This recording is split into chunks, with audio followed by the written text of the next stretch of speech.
নমস্কার, সকলে কি কেমন আছেন? আশা করি সকলেই খুব ভালো আছেন।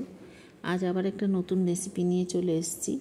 রেসিপিটা খুব পরিচিত, পনির বাটার মশলা। এটা যেহেতু খুব হালকা রান্না, সেহেতু সকলেই খেতে পারবে। প্রথমে আমি পেঁয়াজগুলোকে ছোট ছোট করে কেটে নিয়েছি। তারপরে আদা, রসুন, কাঁচা লঙ্কা, কিছু কাজু বাদাম আর টমেটো, এগুলো দিয়ে আমি কড়াতে তেল দিয়ে এটাকে একটু সটে করে নেবো। লাল করে ভাজবো না, কিন্তু একটু নরম করার, যতক্ষণ নরম হবে সেই রকমভাবে একটু নাড়িয়ে নাড়িয়ে আমি এটাকে ভেজে নেব। এটা যেই ভাজা হয়ে যাবে, মানে নরম হয়ে যাবে, তখন আমি এটাকে নামিয়ে ঠান্ডা করতে দেব। ঠান্ডা হয়ে গেলে আমি এটাকে মিক্সিতে খুব মিহি করে পিষে নিতে হবে। এটাকে এদিকে আমি কড়াতে সামান্য তেল আর একটু বেশি করে বাটার দিয়ে আমি একবার পনিরগুলোকে ছোট ছোট করে কেটে রেখেছি কিউব করে, সেইগুলোকে আমি ভেজে নেব বলতে লাল করে ভাজা হবে না, খুব হালকা করে ভাজা হবে। কিন্তু ভাজার মানে হালকা করে নাড়িয়ে নিয়ে আমি ঠান্ডা জলে, মানে নর্মাল জলে আমি একটু চুবিয়ে রাখবো, মানে তুলে, কারণ তাতে হয় কি পনিরগুলো নরম থাকে। যাই হোক, আমার চ্যানেলটা যদি এখনও সাবস্ক্রাইব না করে থাকেন তাহলে সাবস্ক্রাইব করার অনুরোধ রইল, আর পাশে থাকা বেল আইকনটা মেরে দেবেন, তাহলে আমার নতুন নতুন রেসিপি আপনার কাছে আগে চলে যাবে। রেসিপিটা আমার মতন করে একবার বাড়িতে করে দেখবেন, আশা করি ভালোই লাগবে। যদি ভালো লাগে তাহলে আপনার বন্ধু বান্ধব আত্মীয় স্বজনকে প্রচুর প্রচুর শেয়ার করে দেবেন। পনিরগুলোকে আমি হালকা হালকা করে ভেজে নিচ্ছি। এবার ভেজে নেওয়ার পরে আমি এটাকে তুলে নেব। আপনারা বাড়িতে আপনারা কিভাবে করেন সেটা কমেন্ট বক্সে লিখে দিলে আমিও দেখে নেব যে অন্য কীরকমভাবে এই পনির বাটার মশলাটা হয়, সেটা আমারও নলেজে আসবে।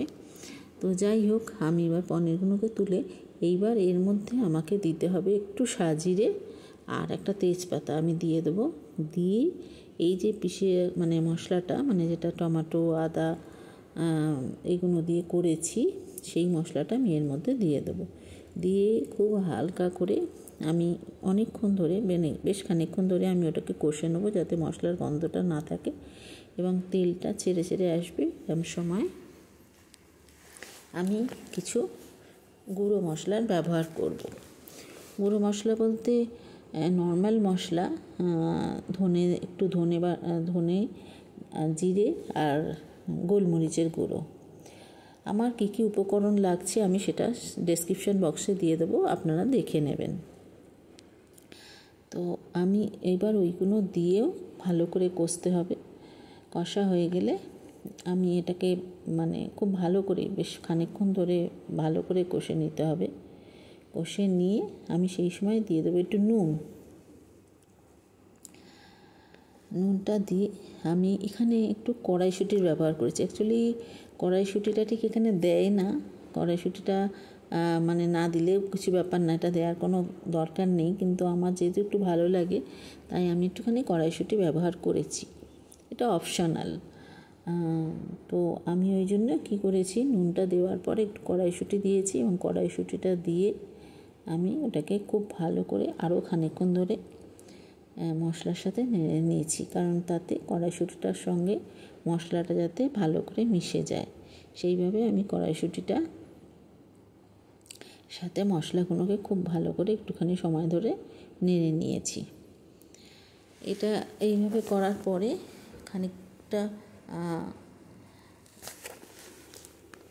নেড়ে নিতে হবে। নেড়ে নিয়ে খুব সামান্য পরিমাণ একটু জল দিয়ে দিতে হবে, যাতে মশলাটা ধরে না যায়। সেই রকমভাবে যখন মানে একটুখানি কষা হয়ে যাবে, তারপরে আমরা এখানে দিয়ে দেবো